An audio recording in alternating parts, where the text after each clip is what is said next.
तो हेलो दोस्तों, आज हम फिर से आ गए हैं एक नया एक्सप्लेनेशन का चैप्टर लेकर। ये है क्लास 9 आईसीएसई का चैप्टर 2। ये है इलेक्शन चैप्टर। सब पढ़ चुके होंगे, तो फिर भी मैं ये एक्सप्लेनेशन दे रहा हूँ। ये बहुत ही एक छोटा चैप्टर है। ये रिड्यूस्ड सिलेबस के बाद ये बहुत ही छोटा हुआ है, तो ज़्यादा कुछ नहीं है इस चैप्टर में पढ़ने का। आधा घंटा 40 मिनट में हो जाना चाहिए। तो ठीक है, देखते हैं कितना टाइम लगता है। तो चलिए स्टार्ट करते हैं इस वीडियो को बिना किसी देरी के।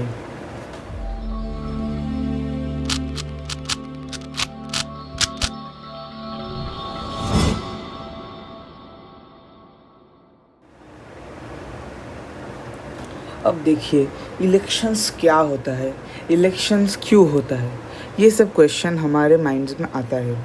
तो इलेक्शंस, पहले क्वेश्चन का है इलेक्शंस क्या होता है।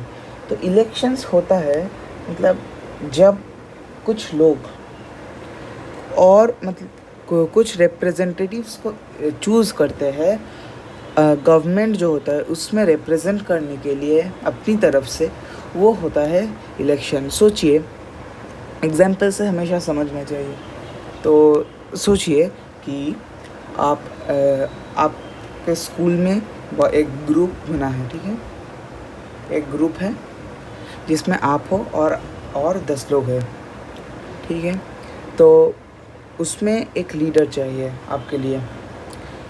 तो आप में से जो लोग लीडर बनना चाहते हैं, 2 या 3 लोग, वो इलेक्शंस में स्टैंड होंगे। और जो और 7 लोग या 8 लोग हैं, वो लोग इलेक्ट करेंगे। जिसका वोट सबसे ज़्यादा आएगा वो ही लीडर बनेगा। तो ऐसा ही होता है इलेक्शन। तो इलेक्शन का ओरिजिन हम पहले समझ लेते हैं, जस्ट ब्रीफली एक गो थ्रू कर लेते हैं, फिर हम मेन चैप्टर में घुस जाएंगे, ठीक है। तो नेक्स्ट स्लाइड।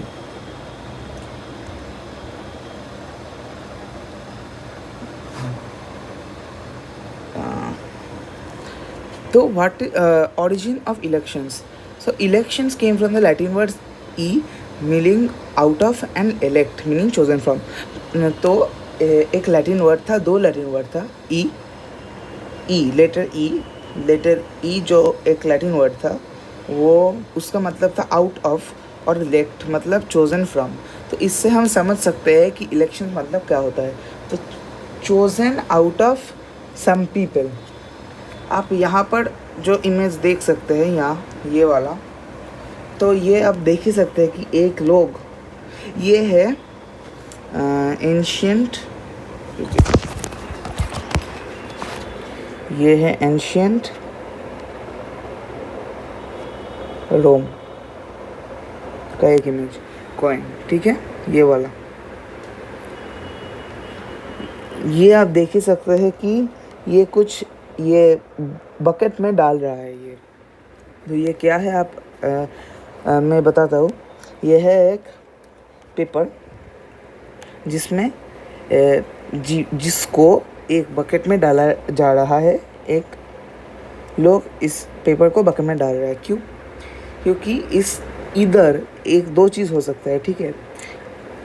नंबर 1, ये एक, देखिए नंबर 1 होता है, ये एक कैंडिडेट है जो अपना नाम इलेक्शंस के लिए डाल रहा है, और 2 है कॉमन पीपल, ठीक है। ये 2 चीज़ यहाँ पर हो सकता है। अगर ये कैंडिडेट है तो ये अपना जो कागज़ है ये यहाँ पर इलेक्शंस के लिए डाल रहा है। और अगर ये कॉमन पीपल है, तो अगर ये कॉमन पीपल है तो ये एक कागज़ को उठा रहा है बस बास्केट से, और जिसका नाम भी वहाँ लिखा होगा वो बन जाएगा वहाँ का रूलर। तो ये 2 चीज़ें हो सकता है, ठीक है। तो अपनी इलेक्शंस में भी ऐसा ही कुछ होता है, पर थोड़ा डिफरेंट है वो। तो पढ़ लेते हैं। Election was used in Athens and ancient Rome to select the emperors and officers. तो एम्परर्स और ऑफिसर्स सिलेक्ट करने के लिए ये किया जाता था। हम जानते हैं कि अभी इलेक्शंस होता है, सब जगह में होता है। अब है election is an organise process. हाँ, आप पहले समझ लो फिर डेफिनेशन पढ़ोगे, ठीक है। तो election is the organise process of choosing, ये डेफिनेशन नहीं है, ठीक है, ये डेफिनेशन नहीं है। ये election is the process of organise process of choosing representatives from an available list of candidates who would look after the country and its citizens. यह है सिंपल भाषा में। सोच लीजिए कि आप एक कैंडिडेट हो और आप इलेक्शंस में जीत गए और आप प्राइम मिनिस्टर भी बन गए। बहुत ज़्यादा सोच लिया आपने, ठीक है, आप प्राइम मिनिस्टर बन गए। उसके बाद आप क्या करोगे? देशवासियों का ख्याल रखोगे, यही तो करना है आपको ना। तो इसके लिए आपको इलेक्ट किया गया, चूज़ किया गया। कॉमन पीपल लोग चूज़ करते हैं आपको प्राइम मिनिस्टर या कोई भी लोकल बॉडी का जो हेड होता है उसको सिलेक्ट करते हैं आम लोग। तो ये होता है इलेक्शन। सोचिए कि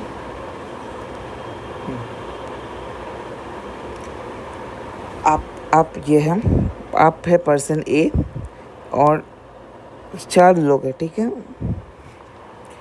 4 कैंडिडेट्स है। तो ये 4 कैंडिडेट्स है ए बी सी डी। और आपके पास 10 वोट है, बी के पास 12 वोट है, सी के पास 15 वोट है और डी के पास 9 वोट है। ऐसा वोट्स है, ठीक है। तो यहाँ आप अपने कॉन्साइंस से बोलिए कि कौन जीतेगा इसमें।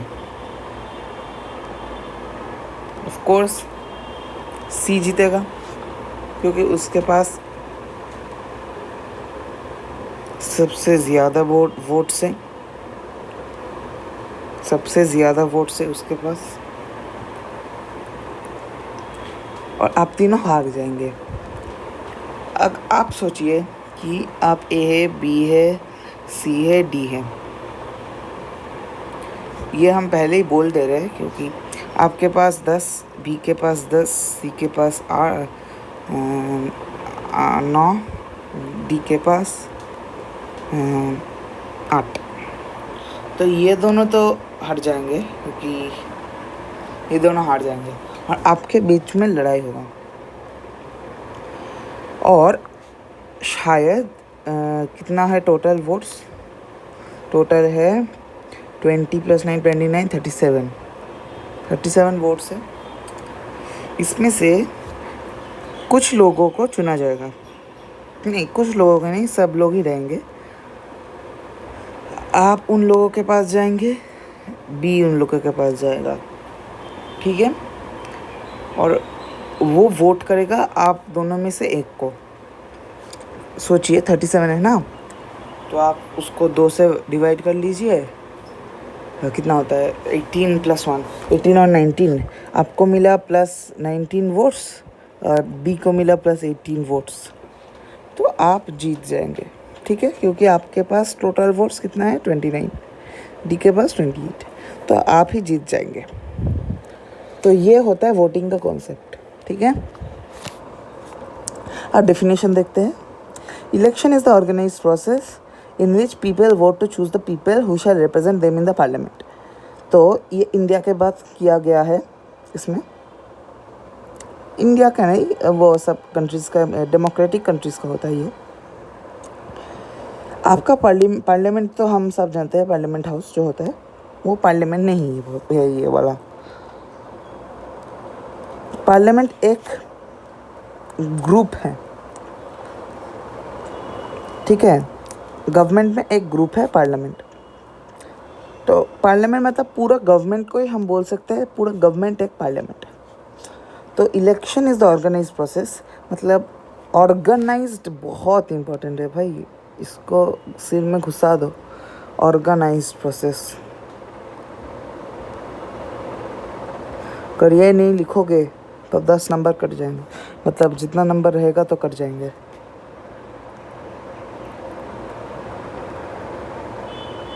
सारे प्रोसेस एक ऑर्गेनाइज्ड वे में होना चाहिए। तो ये भी एक ऑर्गेनाइज्ड प्रोसेस है जिसमें पीपल चूज़ करते हैं वो लोग को जो उनका होकर पार्लियामेंट में रिप्रेजेंट करेंगे। अब देखिए, ए और बी दो कैंडिडेट्स हैं। आप ए को चाहते हो, ठीक है, आप बी को नहीं चाहते, तो आप ए को वोट करेंगे और ए क्या करेगा, आपको रिप्रेजेंट करेगा किसमें, पार्लियामेंट में। तो ये होता है इलेक्शन, ठीक है। तो ये डेफिनेशन तो आपने देख लिया। इसके बाद है नेक्स्ट पार्ट, तो मेथड, क्या मेथड से होता है इलेक्शन। इलेक्शन अब होता है ईवीएम मेथड से, पहले होता था वो सीक्रेट बैलेट मेथड से।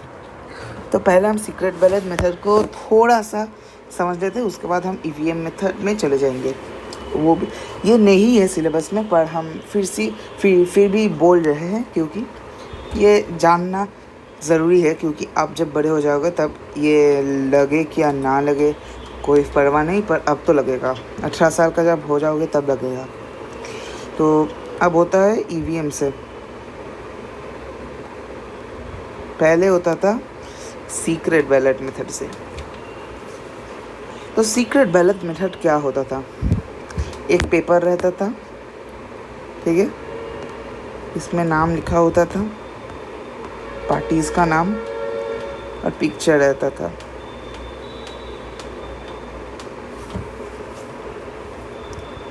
मतलब नाम नहीं लिखा होता था, लोगो था, लोगो लिखा ड्रॉ किया होता था यहाँ पर, और यहाँ पर पार्टिसिपेंट्स का पिक्चर होता था। आपको किसी एक पर टिक करना पड़ता था और इसको फोल्ड करना पड़ता था हाफ में और सबमिट करना पड़ता था, ठीक है। तो इससे क्या होता था, सोचिए, आप यहाँ पर एक निशानी बनाएं और आप इसको फोल्ड किए, यहाँ पर फोल्ड किए, तो क्या होगा, ये दोनों पॉइंट्स तो सेम आ जाएंगे और ये इसका जो इंक है वो नहीं सूखा, तो वो यहाँ पर भी छप जाएगा। तो बहुत सारे ऐसे होते थे कि वो इनवैलिड हो जाते थे क्योंकि वो डबल मार्क आ जाते थे इसमें। तो ये प्रॉब्लम था फर्स्ट ऑफ ऑल। सेकेंडली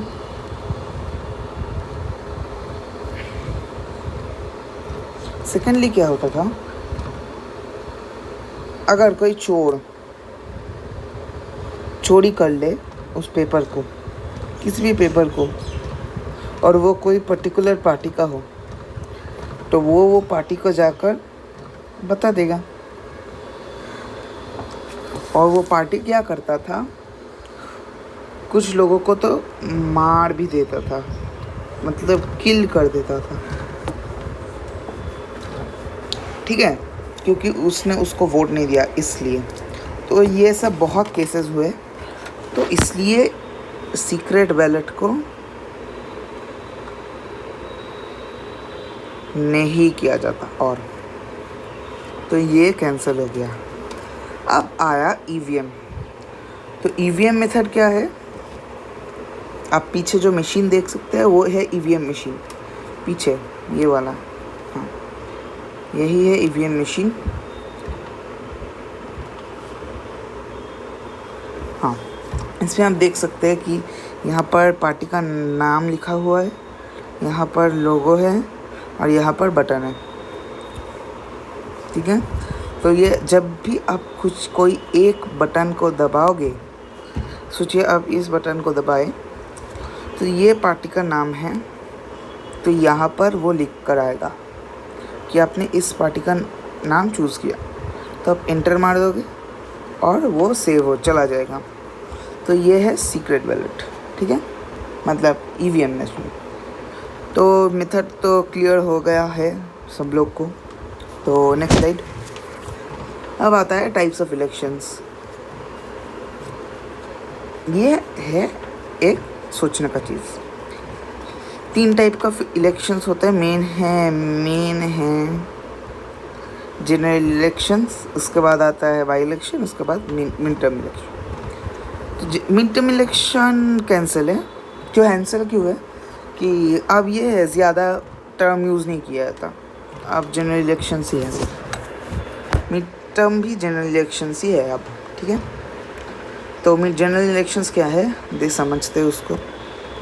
ये देखिए जनरल इलेक्शंस ये मेन है, तो इसके ही समझेंगे। तो general elections was first based on the universal adder franchise.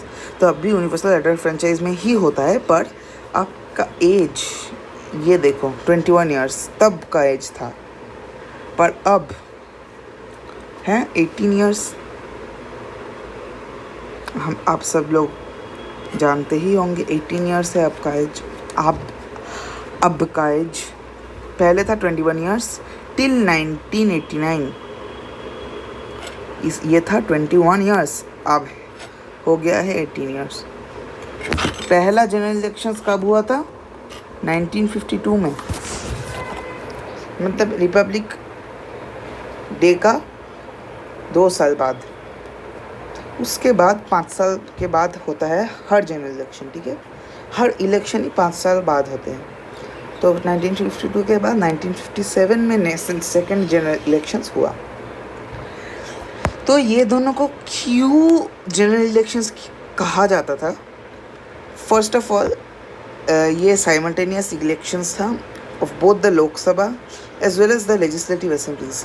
पहले तो सेंट्रल लेजिस्लेटिव असेंबली, मतलब जो यूनियन लेजिस्लेचर है उसका, पहले पॉइंट ये। सेकंड पॉइंट है उन दोनों के साथ ही सारा स्टेट्स का भी लेजिस्लेटिव असेंबलीज का, मतलब दो MLAs जो होता है वो उसका भी इलेक्शन हो जाता था। तो इसलिए उसको कहते थे जनरल इलेक्शंस। पर द थर्ड जनरल इलेक्शन जब होना था वो था 1962 में। तो 1962 में जो थर्ड जनरल इलेक्शंस होने वाला था वो किसी कारण से साइमल्टेनियस नहीं हुआ।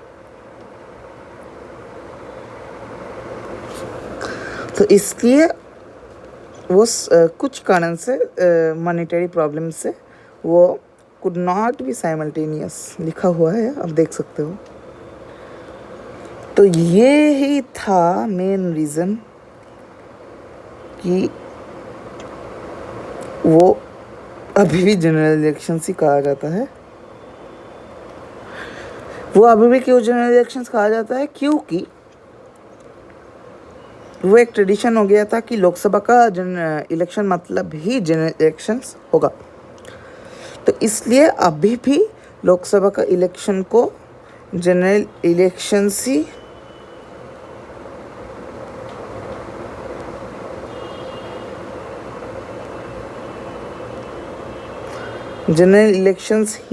कहा जाता है। तो यही था मेन रीज़न। तो जनरल इलेक्शंस आप समझ गए होंगे। तो जनरल इलेक्शन तो आप समझ गए होंगे। आप जाते हैं mid term election, by election में, ठीक है। अब पहले मैं एग्जांपल देता हूँ फिर समझता हूँ, ठीक है। तो बाई इलेक्शन में क्या होता है? आप एक मेंबर हो कैबिनेट का, ठीक है। कैबिनेट का नहीं, आप लोकसभा का कोई मेंबर हो और आपने घूस मारा, तो आपने ब्राइब लिया, पैसा लिया कुछ लोगों से कुछ काम करने के लिए।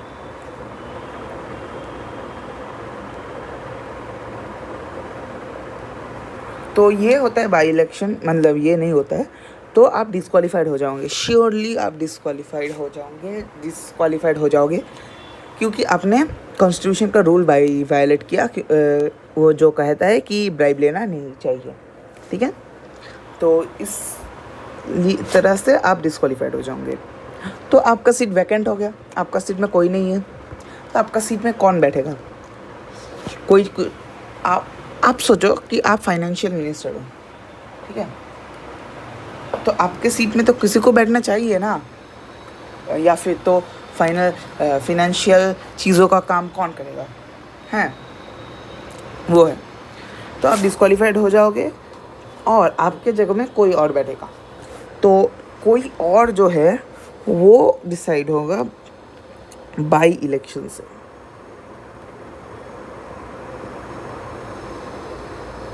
वो होता है बाई इलेक्शन से, ठीक है। सो व्हेन अ मेंबर, ये एस हो गया, ये एक्चुअली ए होगा। तो when a member of the लोक सभा is disqualified under any law, then a new member is selected to fill the vacant seat. New member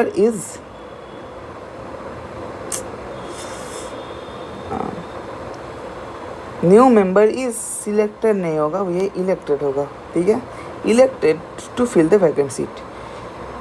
जो elect किया जाता है, हाँ, वो उसको कहते हैं बाई इलेक्शन। और ये जो इलेक्शन होता है वो इनडायरेक्ट इलेक्शन होता है, मतलब वो हम लोग सिलेक्ट नहीं करते एक्चुअली, वो इनडायरेक्ट होता है। वो इनडायरेक्ट होता है, हम समझ जाएंगे उसके बाद। इसके बाद है वो इनडायरेक्ट इलेक्शंस। तो अब है मिड टर्म इलेक्शंस के बारी। तो मिड टर्म इलेक्शंस क्या है भाई?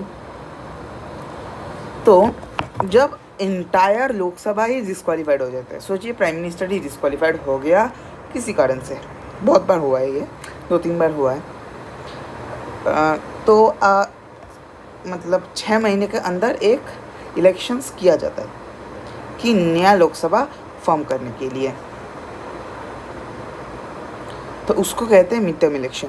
और एक नोट देना है मुझे, ये बाई इलेक्शन में जो मेंबर सिलेक्ट होता है वो रहता है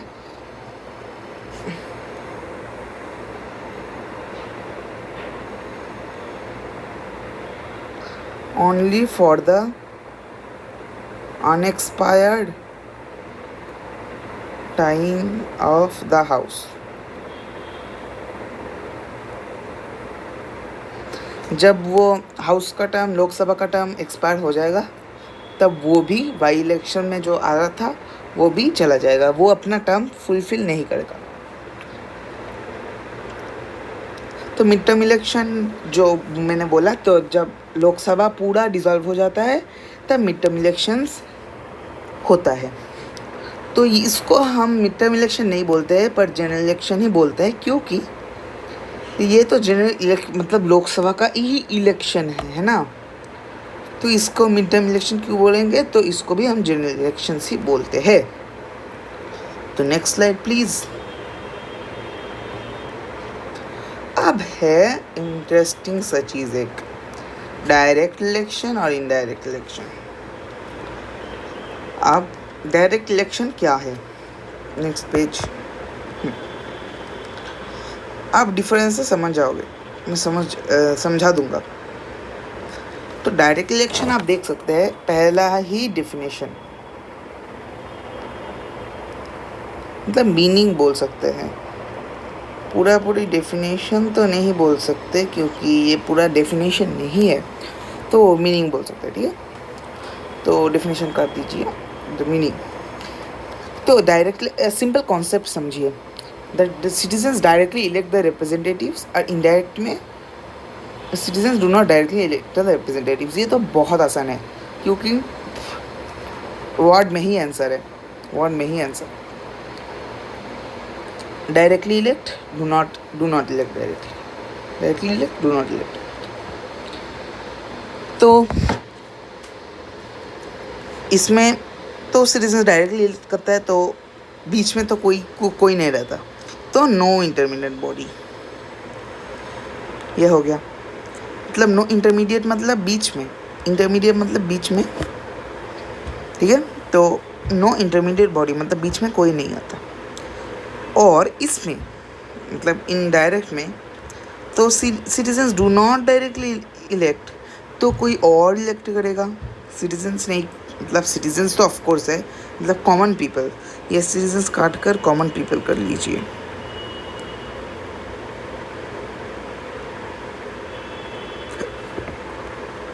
ये सिटीजन्स काट कर कॉमन पीपल कर लीजिए, ठीक है। तो सिटीजन्स गलत है, कॉमन पीपल लिखना पड़ेगा। Common people do not elect the representatives in indirect elections, तो किसी और को इलेक्ट करना पड़ेगा। वो तो एक इंटरमीडिएट बॉडी होता है, मतलब जो सेकंड, मतलब जो बीच में होता है, ठीक है, वो बॉडी होता है, तो उसको कहते हैं हम इंटरमीडिएट बॉडी।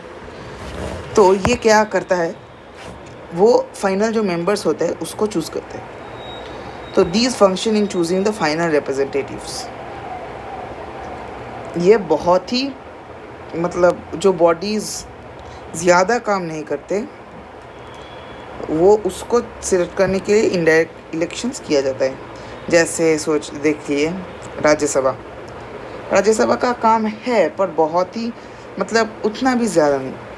प्रेसिडेंट का तो कुछ नहीं है, फालतू नहीं कहना चाहिए, सॉरी। ना वो है एक पपेट प्रेसिडेंट टाइप का। यह है वाइस प्रेसिडेंट और विधान परिषद। विधान परिषद को जो मेंबर्स होता है उसको, तो vice president, Vidhan Parishad. Vice president को भी इस तरह से ही किया जाता है। तो ये तो हो गया हमारा कॉन्सेप्ट क्लियर। अब देखते हैं थोड़ा, मतलब डेप्थ में।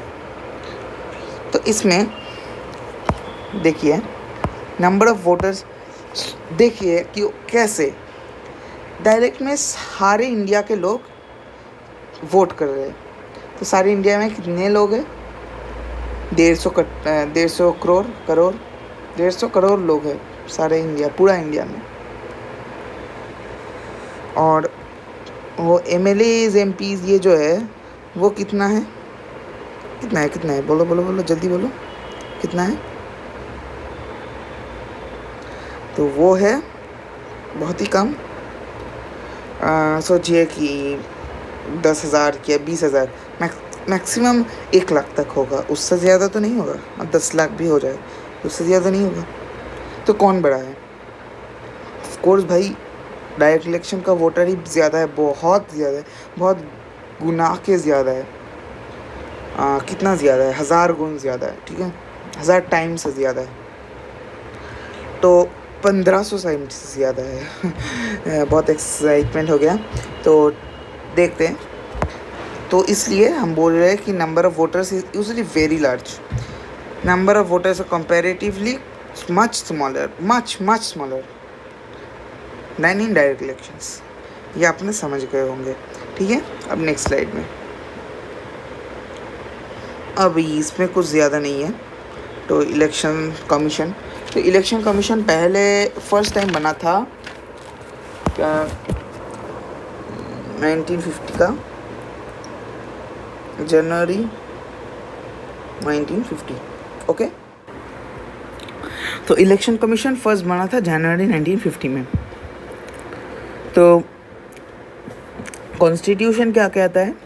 According to the constitution there should be a chief election commissioner and such other election commissioners as the president from time to time elect.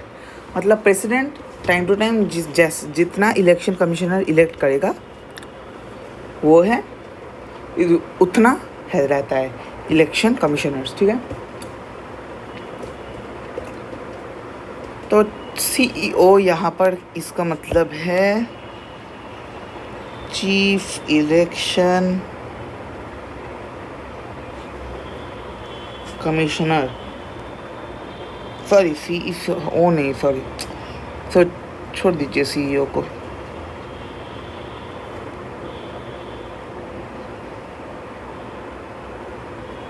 ये CEC होगा, पर उस CEC तो ये है चीफ इलेक्शन कमिश्नर, ठीक है। और छोड़ दीजिए, चीफ इलेक्शन कमिश्नर उतना ही रहेगा। चीफ इलेक्शन कमिश्नर तो एक ही होगा और 2 अदर कमिश्नर है। अब तो 2 है और पहले 1 या 3 था शायद, हाँ 1 ही था शायद, हाँ। तो अभी 2 है। तो presently the election commission is a 3 member body. आप देख ही सकते हैं, एक चीफ इलेक्शन कमिश्नर, 1 + 2 कितना होता है 3, हाँ। तो 3 होता है, तो 3 बॉडी। तो 3 इलेक्शन कमिश्नर्स होते हैं अभी, एक चीफ इलेक्शन कमिश्नर और 2 अदर इलेक्शन कमिश्नर्स। अब थोड़ा इन्फॉर्मेशन के लिए बोल देते हैं हम। जो पहला, ठीक है, चीफ इलेक्शन कमिश्नर था CEC, वो था सुकुमार सेन, ठीक है। सुकुमार सेन,